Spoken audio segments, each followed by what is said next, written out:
Hello friend, আসসালামু আলাইকুম। আমি শ্রদ্ধা ওয়েলকাম তোমাদের সাথে শেয়ার করব 2OS publish slide 2A slide library or a SharePoint site in PowerPoint Bangla. অর্থাৎ আজকে আমি তোমাদের সাথে শেয়ার করব কিভাবে আমরা পাওয়ার পয়েন্টের মধ্যে দুইটা মাধ্যমে স্লাইড পাবলিশ করতে পারি, একটা স্লাইড লাইব্রেরি অথবা একটা শেয়ার পয়েন্ট সাইটের দিকে। তো কাজটা করার জন্য এটা আমি মিনিমাইজ করি।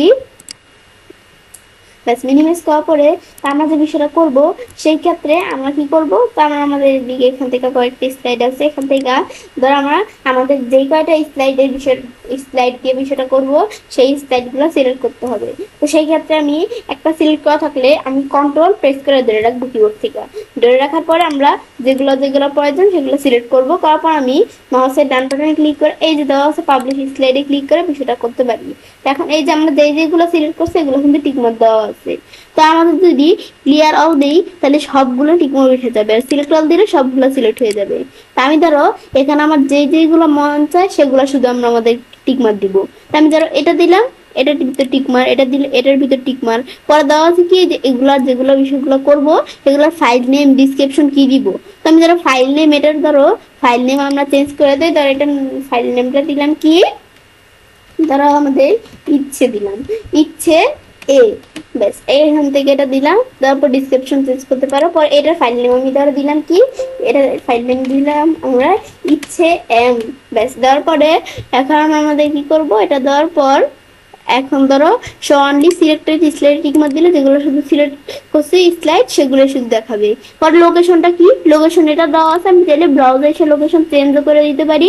আমি যদি লোকেশনটা চেঞ্জ করে দিই, চেঞ্জ করে দিলাম, এখন সিলেক্ট দিলে লোকেশন চেঞ্জ হয়ে গেল। এখন পাবলিশ দিলে এখানে কিন্তু বিষয়টা পাবলিশ হয়ে গেল। পাবলিশ হওয়ার পর আমাদের যেটা পাবলিশ হলো, মানে আমাদের পাবলিশ স্লাইড দিলে কি কাজটা করে, আমরা আমাদের অনেকগুলো স্লাইড যেই স্লাইডগুলো সিলেক্ট করে দিব সেই স্লাইডগুলাই এক একটা আমাদের পাওয়ার পয়েন্ট প্রেজেন্টেশনে পরিণত হবে। তো এখন বিষয়টা দেখি আমরা, এই যে এই দুইটা স্লাইড দিয়ে কিন্তু আমি কাজটা করছি, এই দুইটা স্লাইড কিন্তু একটা প্রেজেন্টেশনের মধ্যে আছে। কিন্তু আমি যদি এখন এখানে এই প্রিন্সেস এর মধ্যে আসি, এখন দেখো দুইটা স্লাইড দুইটা প্রেজেন্টেশনে কিন্তু পরিণত হয়ে গেল। এখন ইচ্ছা এটা যদি আমরা ডাবল ক্লিক করি, এই স্লাইডটা কিন্তু আমাদের একটা প্রেজেন্টেশন আসলো। আবার আমরা আমাদের যদি এখানে আসার পর এটা ওপেন করি, তাহলে আবার এই স্লাইডটা, এই যে এখানে আসি, এই স্লাইডটা আবার আরেকটা প্রেজেন্টেশনে পরিণত হলো। কিন্তু আগের বার কিন্তু এই দুইটা স্লাইডই কিন্তু একসাথে আর একটা প্রেজেন্টেশনে ছিল, কিন্তু এখন এই দুইটা স্লাইড আলাদা আলাদা প্রেজেন্টেশনে চলে গেছে এক একটা। ব্যাস এটাই হচ্ছে দুইটার মধ্যে পার্থক্য। আবার সেম বিষয়টা এভাবে না করে আমি যদি ফাইল মেনুতে আসি, আসার পরে আমাদের শেয়ারে আসি, আসার পর পাবলিশ স্লাইডে আসি, এই যে পাবলিশ স্লাইডে ক্লিক করবো। ব্যাস ক্লিক করার পরে এখান থেকে আমি কাজটা করতে পারি। তো এবার আমি চাইলে কাজটা করতে পারি। এবার আমরা খুব সহজেই পাওয়ার পয়েন্টের মধ্যে দুইটা মাধ্যমে স্লাইড পাবলিশ করতে পারি, একটা সাইট লাইব্রেরি অথবা একটা শেয়ার পয়েন্ট সাইটের দিকে। ফ্রেন্ডস, আমার আজকের এই ভিডিও তোমাদের ভালো লেগে থাকে তো আমার চ্যানেলটি সাবস্ক্রাইব, লাইক করুন, সবার সাথে শেয়ার করবে।